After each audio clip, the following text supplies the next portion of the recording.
I got here last night and I was so tired. I was ready to just head into the hotel room and think about my talk and kind of visualize all of you guys, because I'd come to this room and looked at it last night to kind of begin to envision what it might look like.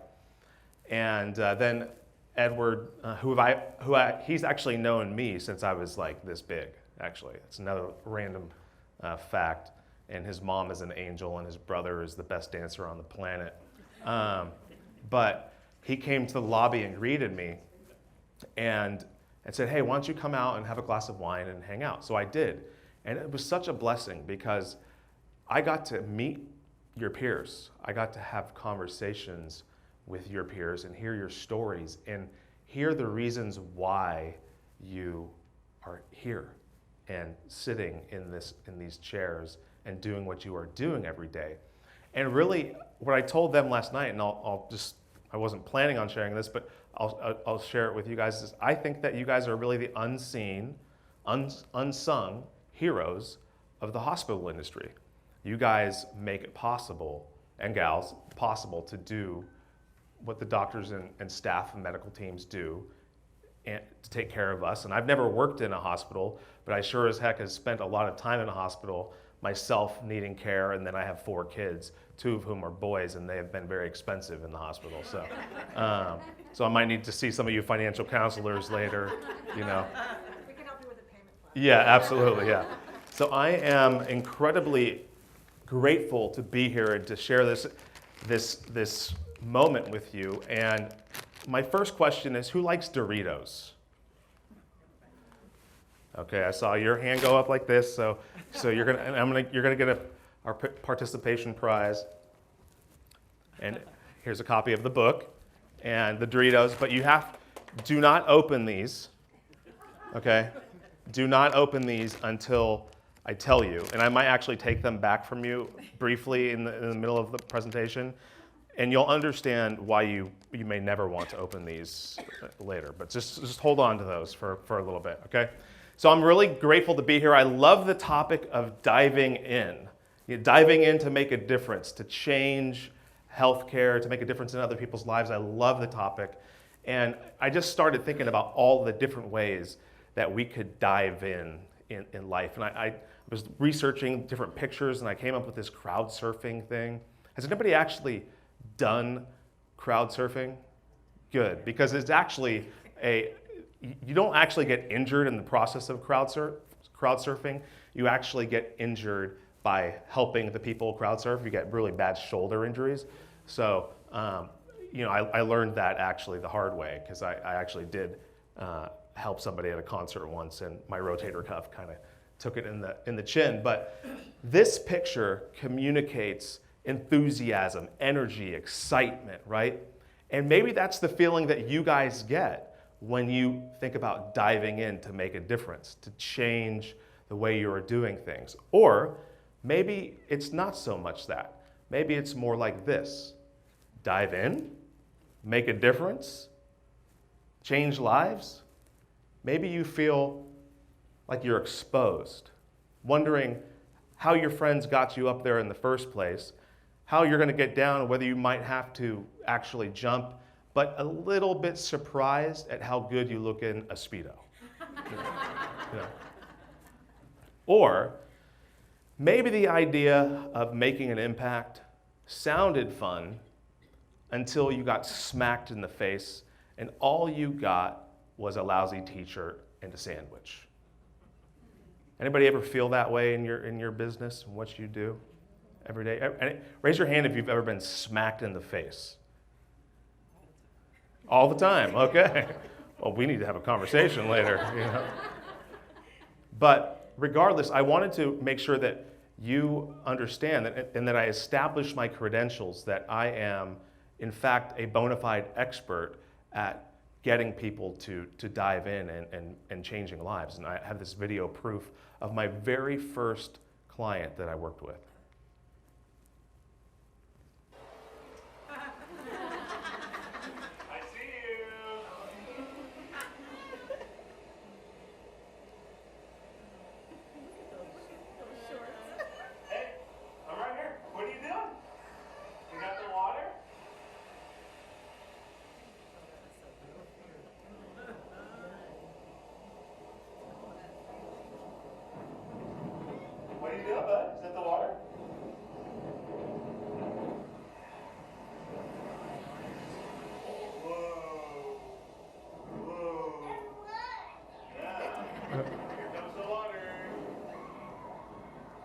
Here comes the vendors selling you their next product, getting you excited. And then you're like, it's a little cold.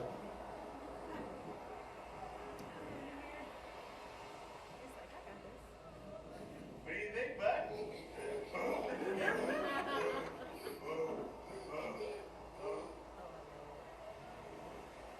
You ever want to throw sand at your leaders? Go get the water. Go get the water.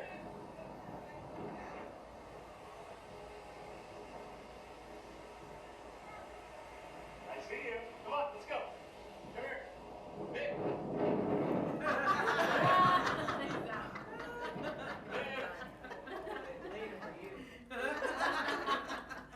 All kidding aside, that's a little bit of life, right? Where we have this gigantic project, an ocean of opportunity in front of us, and you have people that are leaders. You have Terry and Ed and all of your people on your team that are trying to cheer you on and get you to jump into that ocean and see what you're capable of doing and becoming and gain that experience and knowledge. And yet, a lot of times when we start approaching that, we begin to feel intimidated. We begin to feel unsure of ourselves. And we need each other to push each other on. And one of my favorite parts of that little video right there is when that group of kids is dragging their buddy into the water, and you can hear them hooting and hollering. And then my son is not looking at them, but he hears the excitement, and then he's like, ha, ha, ha, yeah, I can do it. And then he touches the water and he's like, no, right? All kidding aside, that is a little bit like life, and we're gonna dive in today in terms of how you can become greater than you think you can become, the potential that's within you that you possess, the lives that you can impact and change. But there is a lot to celebrate, and they started talking about this morning. And one of the things that I want to celebrate and highlight with you guys is consistency. 51 years. Give yourselves another round of applause. 51 years. That's exactly 18,615 opportunities to quit. Has anybody been here 10 years? Has anybody come 10 years in a row or 10 years? You have? Okay. How about 15 years? Raise your hand if you've been here 15 years. 20 years. More than 20 years. How many years? 21. Congratulations, that's awesome. You know that you don't find that kind of consistency today, but 51 years of investing in yourselves, in your peers, in your community is phenomenal. Another thing to celebrate is character. Through the power of Google, I found this picture of your founder, Carl Satterfield, from Ebony Magazine in 1971. And for those of you that can't read this, I want to read it to you. It says, Carl Satterfield, manager of hospital administrations at the University of California Hospital in Los Angeles, directs the admissions department, which handles more than 1,700 patients a month. Apparently that is not a really big number to you guys today, but it was for me. Satterfield began work at the hospital 11 years ago as an orderly and worked his way up to his present position by attending various management conferences and courses. Presently, chairman of the Southern California chapter of admitting officers and vice chairman of admitting officers section of the Association of Western Hospitals. He is a bachelor who enjoys traveling. This is a guy who started as an orderly, worked his way up into a management level, and created this organization that you are now here present 51 years later. And there's an award that is given out every year, tomorrow night I understand, in his honor. And there are certain traits that people that make up this character, right? Professionalism, mentorship, personal development, and growth. I'm gonna slide this thing a little bit lower. Hopefully it doesn't reverb. And these are all opportunities that you have to grow in: mentorship, leadership, personal development. Is anybody here present that has been honored with this award? Please stand. Please stand. If you're here and you've been honored with this award, let's give these people a round of applause. And I want those of you who have not received this award, that are members of this organization, I would like you to consider looking at them. Ask them questions about what it took, what steps they took to become better leaders, where they grew professionally, where they grew personally. And these people that are standing represent your opportunity, right? You can sit down now. Yeah. Another great thing to celebrate is content. You're going to learn today. You are here growing professionally, continuing your personal development and growth, and you're not only going to grow from your peer-to-peer networking, but you're also going to grow from the vendors and the other speakers that will be here presenting to you, and that's a wonderful thing to celebrate. There are some things that we are going to set aside. We're going to set aside things that I don't understand, like front-end revenue cycle, left without being seen, patient access, consultations, regulations, constraints, resource constraints, all of those things. The reasons why you're here, we're going to set those aside from now until the end of my talk today, not for the whole week or weekend, but just from now until the end of the talk. We're going to set those things aside. There's one thing, though, that we are not going to set aside, and that is the topic of engagement, because that's an issue in every organization. And right now, organizations around the world are in crisis. 70% of employees are actively disengaged when they show up at work. 70%. That's not just your peers in your hospital, but those are the people that are actually coming to you, to the hospitals and receiving care and service. They're also disengaged at their own place of work. And some might say that the disengagement is in a critical level and that these organizations, including the ones you guys work at, are in critical condition, right? And so leaders try to solve this problem by putting incentives out there, and increasing compensation, reward programs, all of those things. And those are wonderful, but they're like Band-Aids, right? And they're novel, and eventually the novelty wears off. And the other issue that people face, that leaders face, is that this is a really pretty slide, right? It shows the numbers and the people, but that's not reality, because if I were to really show this, I would have a couple people in the back stand up, and then one over here, and then two over here, because the disengagement is not clumped together like a pretty little slide. It's very scattered and dispersed, and so it's hard to see. But the one commonality that everybody shares as it relates to the disengagement is that it revolves around 4 fundamental questions that everyone is asking, that Edward's asking, that Terry's asking, that I'm asking, that Jane's asking. And those fundamental questions are: who am I?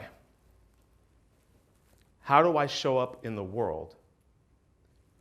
And what do I do when I get there? And who am I going to do it with? And that's what we're going to focus on. We're going to focus on you, okay? So as you continue to listen to this talk today, I want you to think about it not from the point of view of your peers, but Julian, I want you to think about, I'm talking to you. And Debbie, I'm talking to you. And Fernando, I'm talking to you. This talk is geared to move you individually and help you at the individual level become more engaged in what you are doing. And we're going to focus on that, not the board, not your bosses, not your colleagues back at home. And we're going to do that by helping you understand that you already possess every single thing that you need to excel in every area of life.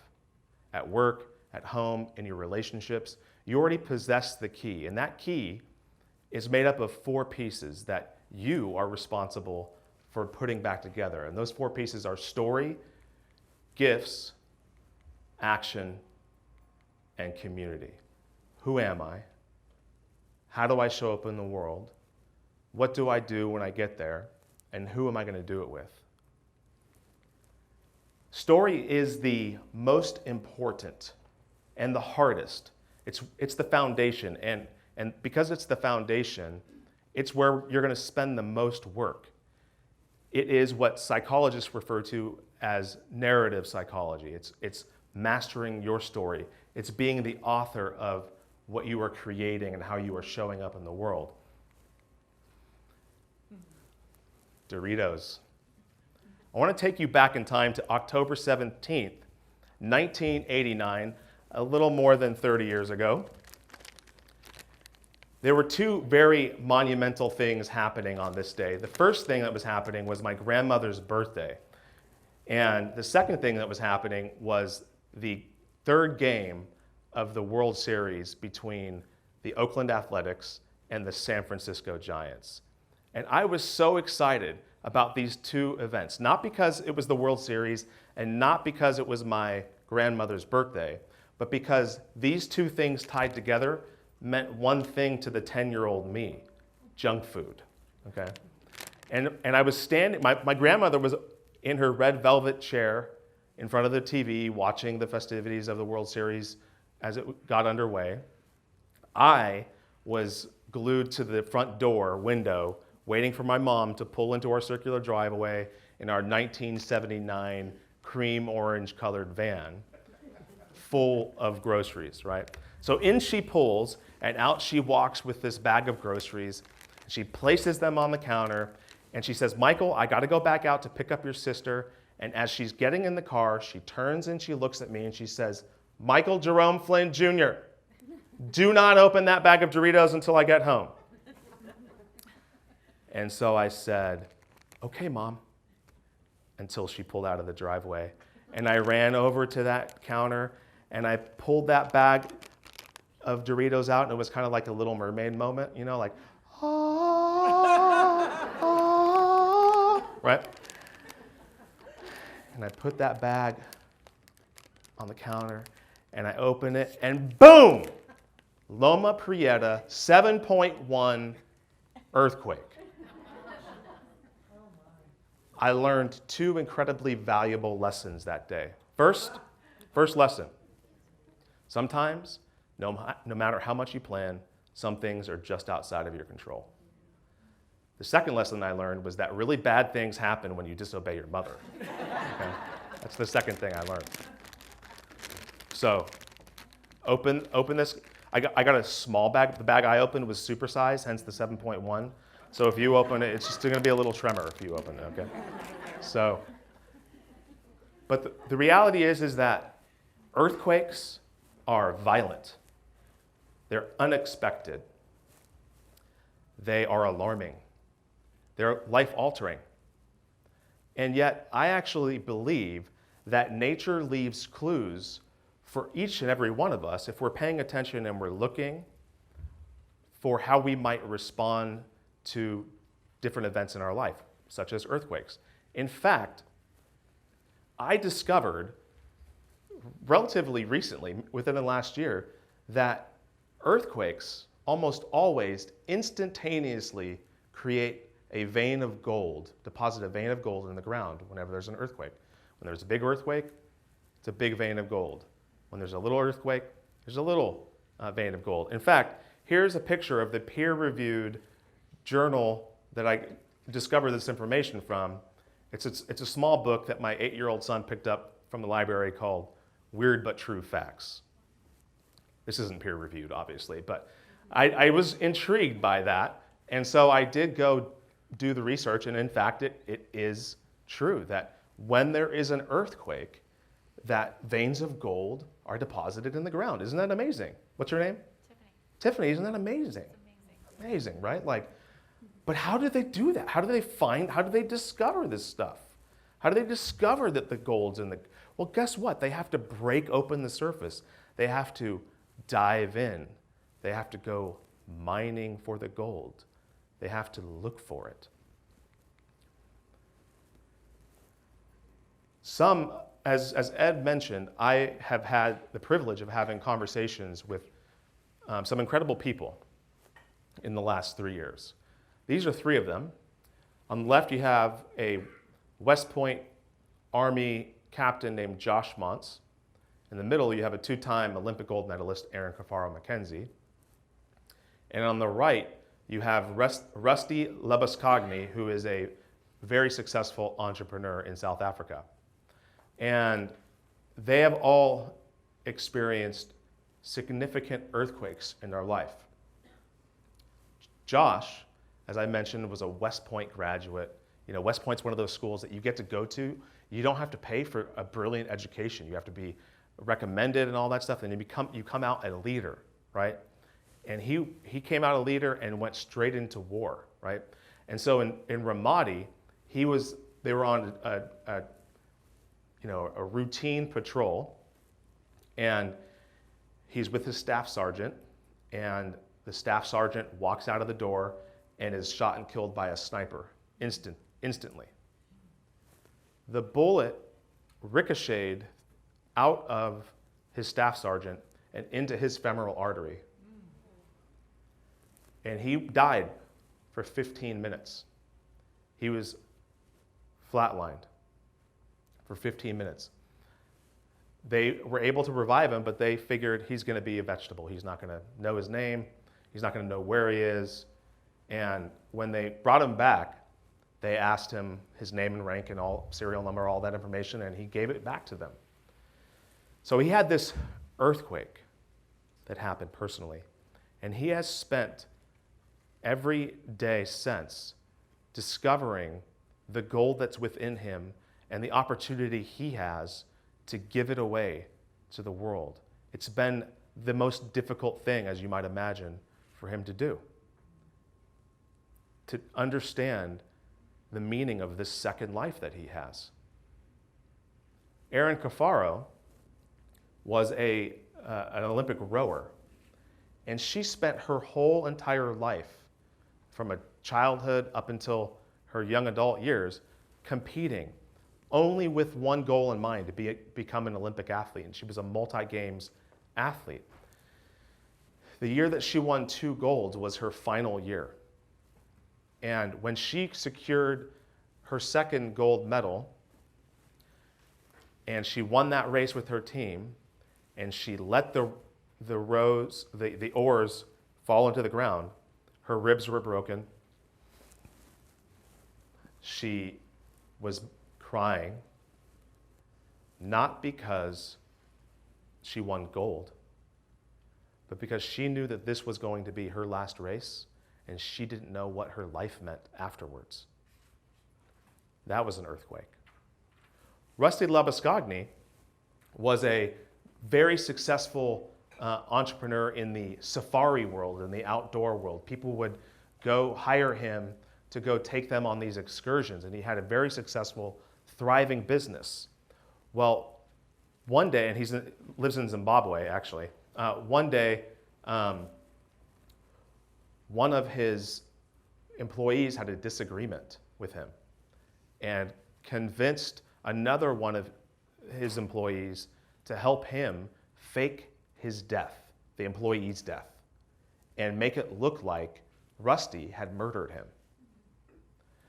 So long story short, Rusty, because there was all kinds of bribing and backroom deals, Rusty ends up getting wrongly convicted of murder and spends 10 years in a Zimbabwe prison, loses everything. An earthquake. And he has spent his time now learning how to pay forward the lessons that he learned, specifically about forgiveness. And the moment that the turning point for him was a moment where he had planned out how he was going to get revenge on everybody if and when he got out. But then he had realized that he was just giving them energy, right? He was just feeding them. And he just knew he needed to forgive. That was the only way that he would find freedom in prison, is if he forgave. And what he realized is that outside of prison, by certain decisions and choices, he had also imprisoned himself.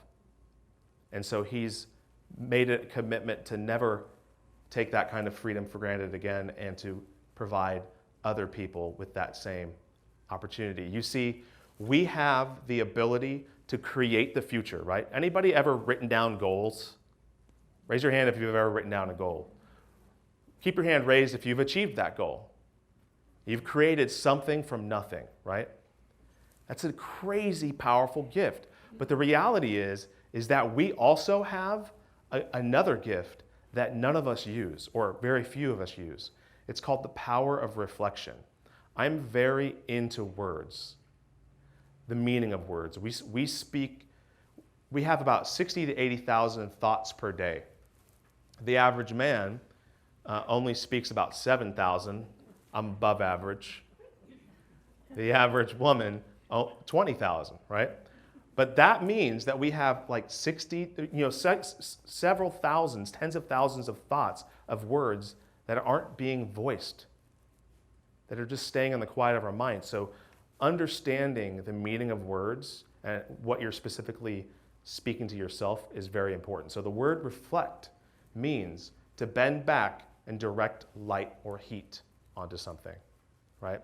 So we have the ability to reflect, to bend back light and heat and energy onto that earthquake, that event, whatever it might have been in your life, and direct the energy and direct the narrative and write the story. You have the ability to then take that and give it to the future.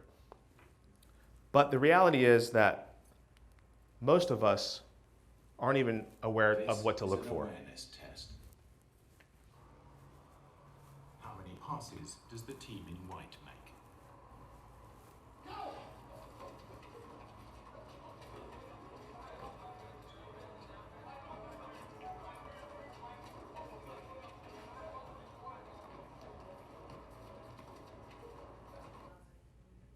The answer is 13.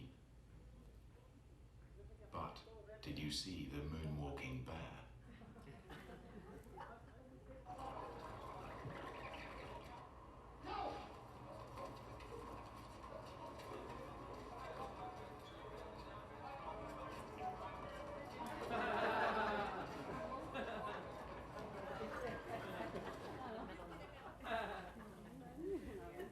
This is funny, and it was a really brilliant ad that the Bicycling Association did to create awareness about road cyclists and stuff. But the reality is that this is very true. You only get what you look for. And so many of us naturally default to looking at the challenges, the adversity, including myself.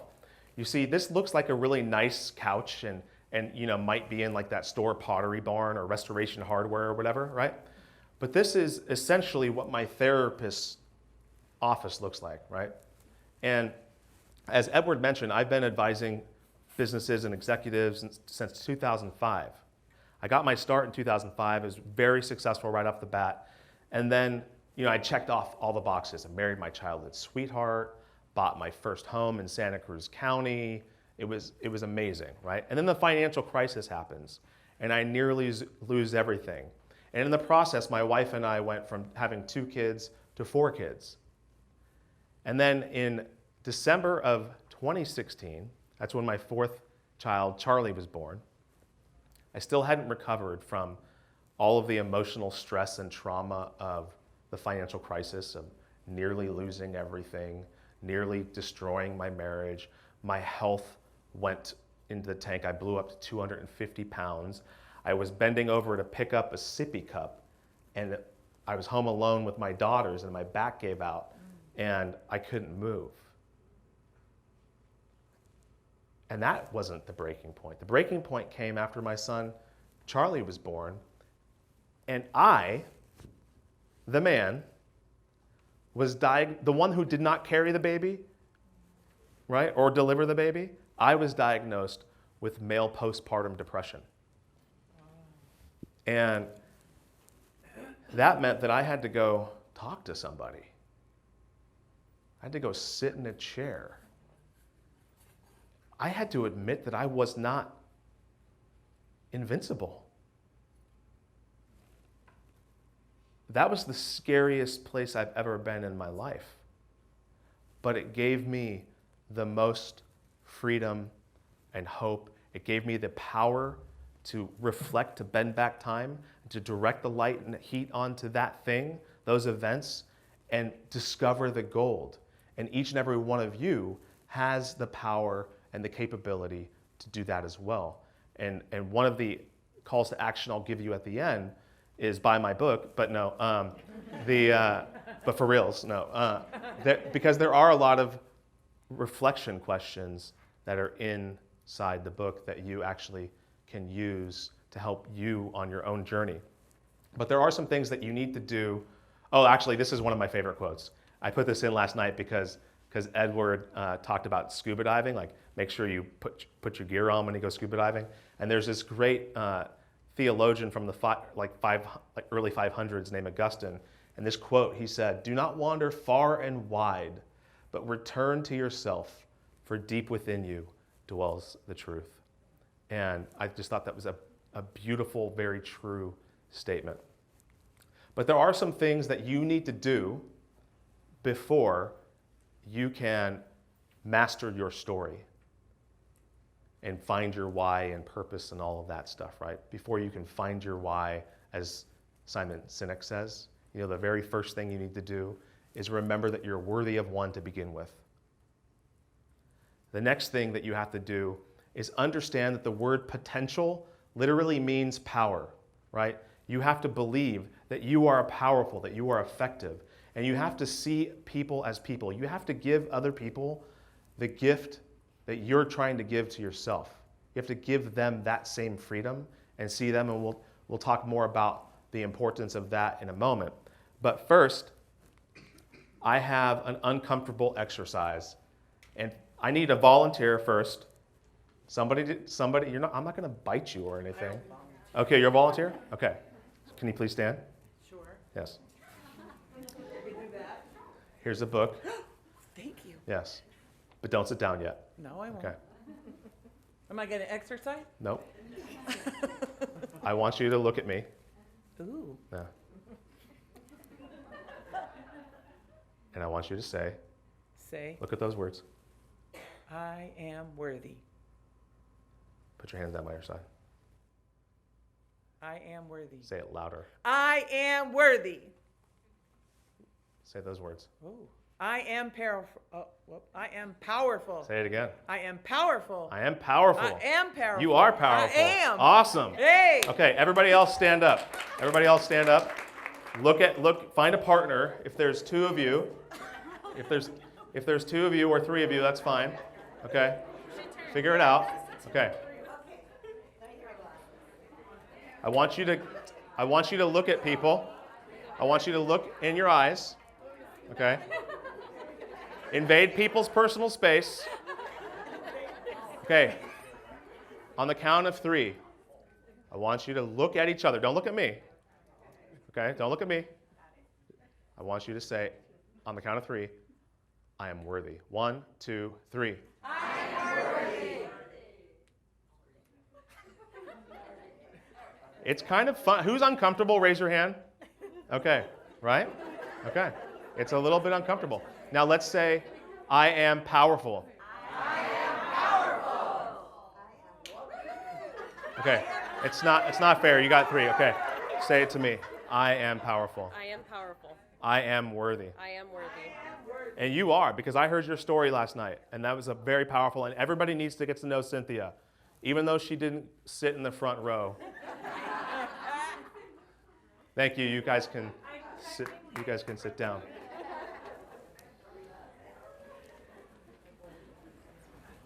Our sense of giftedness is another interesting thing. And as I'm talking about gifts, I want you to separate talent. I'm not talking about talent. I'm talking about giftedness. And this is a very important topic, especially for people in your industry, because it has a direct correlation to efficacy, right? Anybody heard that word before, efficacy, right? Your guys' jobs, and in particular the people that are working in the ER and in the NICUs, I mean, anybody that's doing any kind of treatment, you better hope that what they're doing is efficacious, right? That it's going to produce the result that is being sought. And the reality is that each of us has the power, the capacity, the ability to produce a desired result. And again, I'm not talking about talent here. In 1977, there was a psychologist named Dr. Albert Bandura who came up with a concept based off of efficacy called self-efficacy.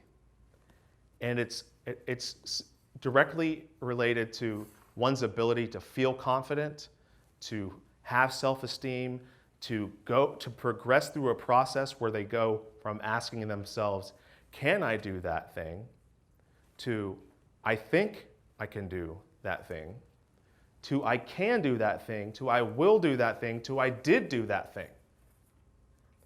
And that process enables them to engage in a lot of different activities because it's not tied to an outcome. Because they are effective at what they're doing because they can create, they can innovate, they can play around with things. It's not tied directly to some sort of a talent. A talent is how we understand and recognize things like, oh, Debbie is so talented. She's a talented singer. I wish. Right? How do you say your name again? Oh, Darcel is a talented speaker, right? What if you lost your ability to speak? Do you lose your gifts? What if the violin player that I showed a moment ago lost her ability to play the violin? Does that mean she's no longer gifted? It's the way that we look at our giftedness is kind of distorted a little bit today. We look at how gifts are expressed. And one of my missions is to help reframe that if you lose your ability to perform in some way, shape, or form, it does not mean that you have lost your gift. And then therefore gives you the ability to actually take risk and to produce a result. It doesn't necessarily say what kind of result, but the act of doing something that might produce a result involves taking risk. And we'll talk more about action in a minute. But one of the most important lessons that the janitor teaches in the book, and he's more than a janitor, if you read the book you'll discover, but is that you have to free yourself from the pursuit of status and achievement and watch what you create. Focus on how you nurture your gifts because it influences how you show up in other people's stories. So here's my timeline of personal growth and giftedness. I was a talented football player in high school. I was a fullback and a defensive end. I ran my 40 and 4.9, and I was on the way to playing football at the collegiate level. I was obsessed with football. And at the end of my junior year of high school, we were running through plays. I had this coach's name. Did you ever meet Coach Work? Jim Work? Yeah. Yeah, okay. So Jim's got this, he's got this kind of raspy voice. It's kind of like this. And he would say, just go 50%, fellas, lazy Susan. And so I'm, okay, coach, I'm going to go lazy Susan, right? And so we jog to our positions, and I'm in the hit position, and I'm the starting defensive end. And the guy he's a senior, and he had not started. I started basically from freshman all the way through until this day, where Dean decided he was going to try to show off to the coach, and instead of going lazy Susan, he went full speed and lost his footing directly into my knee. So up to that point, my whole identity, my whole belief in what I was going to become was tied to the outcome of being a talented football player. And suddenly I had nothing. I remember I sat by a tree at our high school, and I just did not know what to do. I mean, all my friends were football players. The girls I liked were cheerleaders. My name was in the gym. I was part of the 1,500-pound club, for all the weights. I mean, like, all of that stuff was who I was. That was my identity. And then this teacher came along named Mr. Mack. And he said, hey, I understand that you need some time to fill in your credits. Well, we're starting a choir, and I don't know if you can sing. I can't sing, Mr. Mack. Well, I don't know. That's okay. We need you to fill a space. Can you come just, to the choir? And I said, okay. And that's where I learned that I could sing, that I had a voice. Would you like to hear something? Hold on a second. So, as a result of Mr. Mack's mentorship, and what I'm about to do, I've never done in a live speaking environment. But I'm a risk taker, and I'm going to produce a result. It may not be the one, but I'm still talented and gifted, okay? I'm trying to prove a point here, okay? So, as a result of his mentorship, this football player got up in front of a student body of 800 people and sang a song from Les Miserables. There, out in the darkness, a fugitive running, falling from grace, falling from grace. God be my witness, I never shall yield till we come face to face, till we come face to face. He knows his way in the dark. Okay. But mine is the way of the Lord. Okay? So I discovered this stuff, right? And then all of a sudden I'm like, and everybody is like, what? What? And I was like this. There. I still don't believe it, And all of a sudden, I felt effective again. Because how I expressed my giftedness in football was now directed someplace else. I was still gifted, even though I had lost my talent.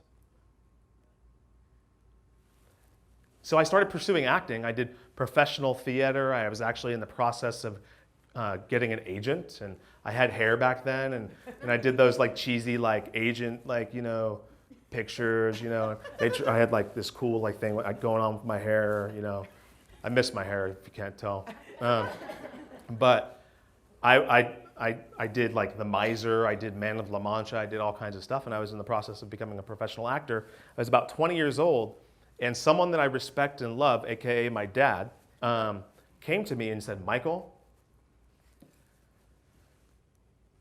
pursuing acting is going to be hard. You're probably not going to make it,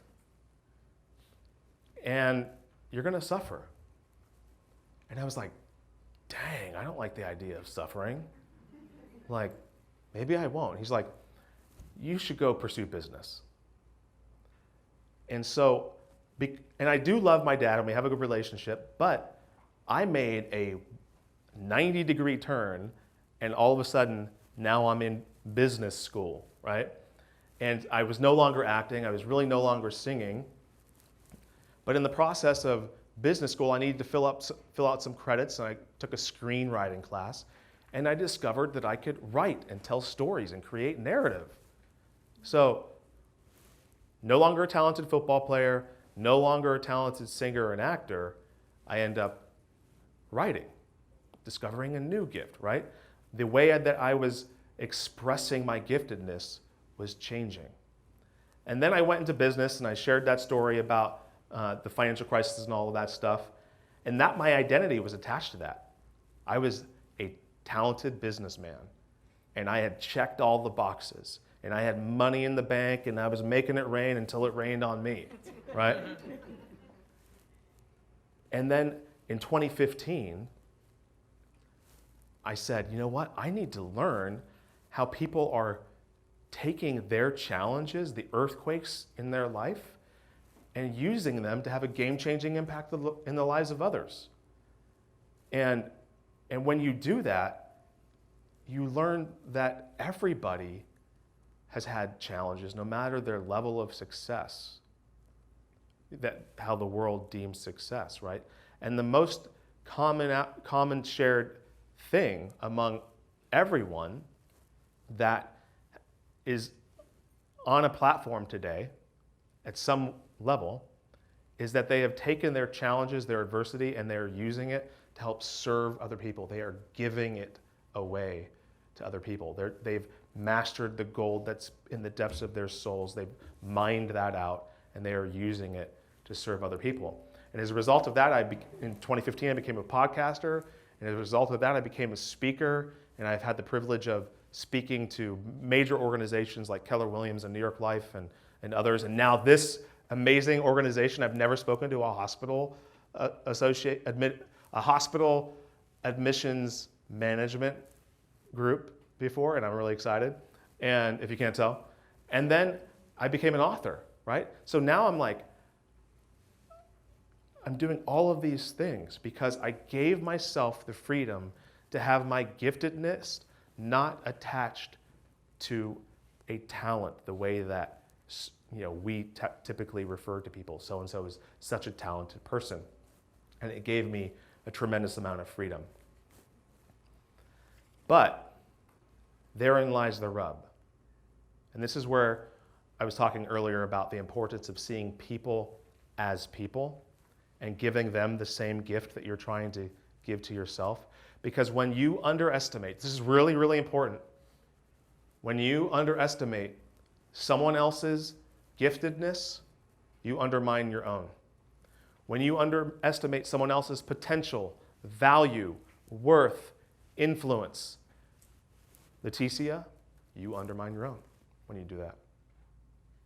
Say, I'm worthy again. I'm worthy. Do you believe it? I do. Good. Because you are. And you're powerful. And you should never underestimate it. And you should never underestimate Amanda's or anybody else's here's. Because when you do, you undermine your own. And something like this might happen.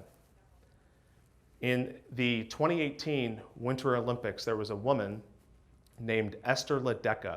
She was in last place in the women's Super G. Might take a second to buffer.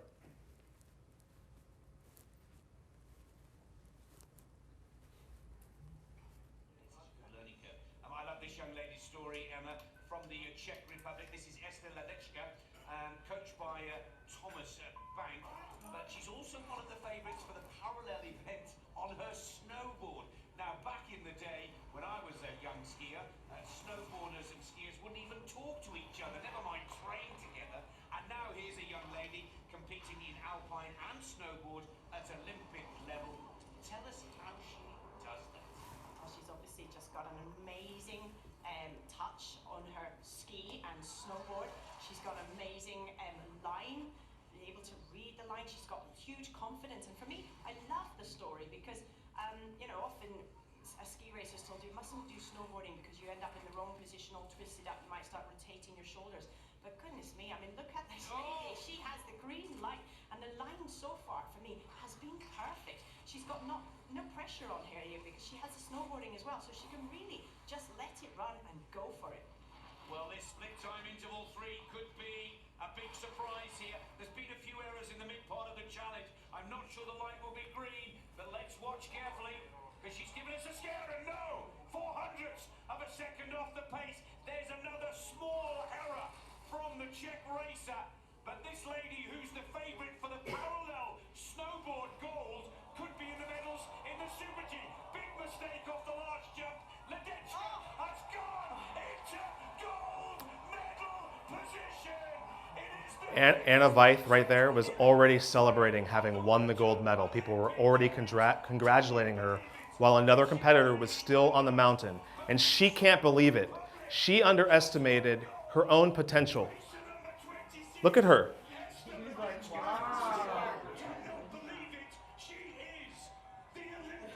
She even says no. Watch. Wow, these scenes are just incredible. We are just jumping for joy. It's incredible. The reality is that when you underestimate someone else's potential, you undermine your own. And when you underestimate your own potential, obviously you undermine it even worse, right? And so Esther didn't think that she could win, and she did.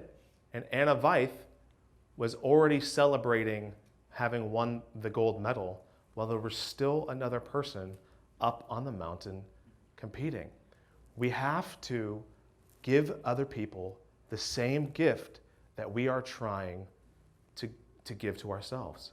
So Anna Veith, if I was coaching her, would have said, hey, as the media approached her to congratulate her and friends give her hugs and all that stuff, whoa, whoa, whoa. There's still somebody up there on that mountain. Let's give her the gift of our attention, right? Never, ever underestimate anyone else's giftedness, potential, influence, worth, value, leadership, because you will undermine your own. The most important ingredient that you need in order to cultivate these gifts is passion. The word passion literally means the willingness to suffer for something. Does anybody know what that is? It's not a scene from Indiana Jones. That is what's called a living root bridge. And it exists in a small region of India, and the people that create them are called the Gotas, okay? And what they do is they take roots from one side of the river to the other and build these bridges. Sometimes they take 15, 20 years to create. The oldest one is 600 years old, but they are designed to help the village people get from one side of the river to the other during a deluge, when otherwise it would be dangerous to cross through the water. And so to cultivate that, you need passion. You need the willingness to suffer for something. You need the ability to never see the fruit of your labor. That's something that every single one of us need to sit with. I know many of you are building a living root bridge in your hospitals, such as like what do you call it, an EHR, right? Migration. Like, you may not be there to see the fruit of what you're doing. And that is a willingness to suffer for something. And I understand from what I've heard from other people that is suffering sometimes, that big, huge migration, okay?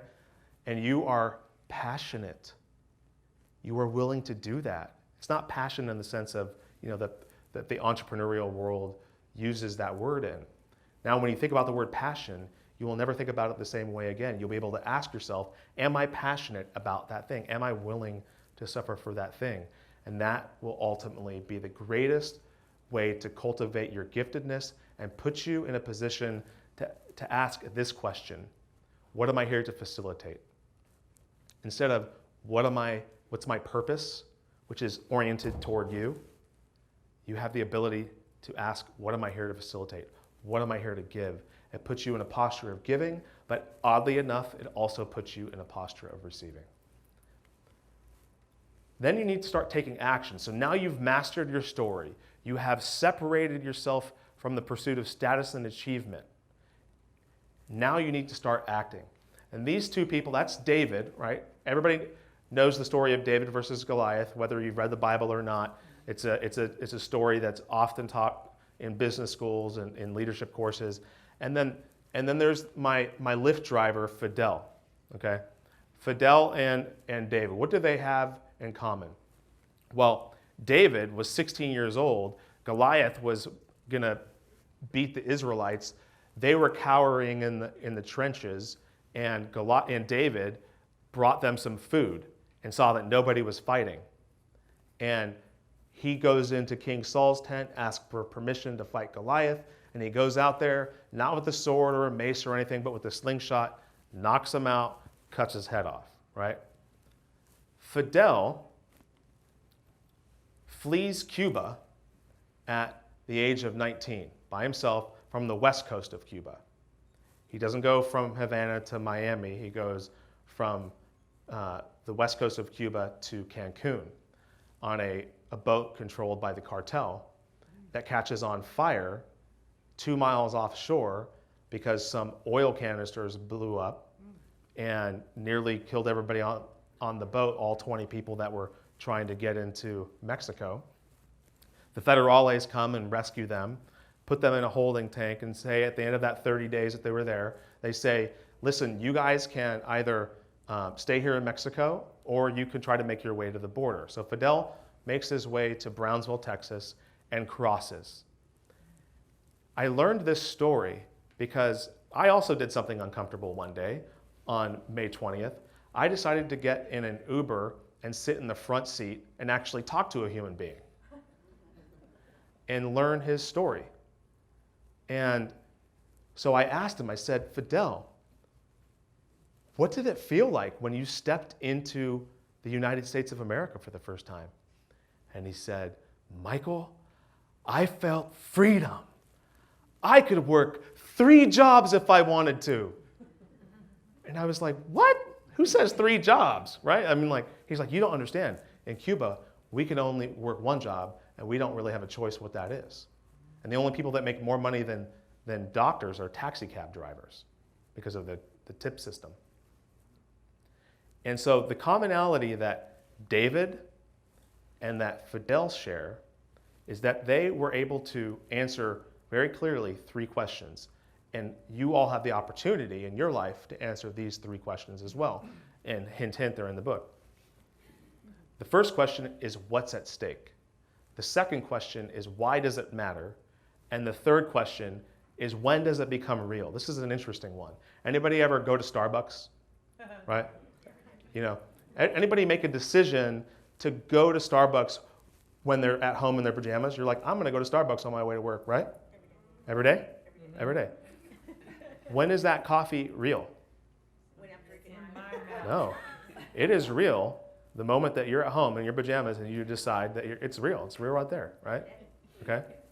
Now, you're not necessarily having to flee Cuba or fight a giant, but it's real right there. And then you, because of the way you act, you bring it about and make it manifest, right?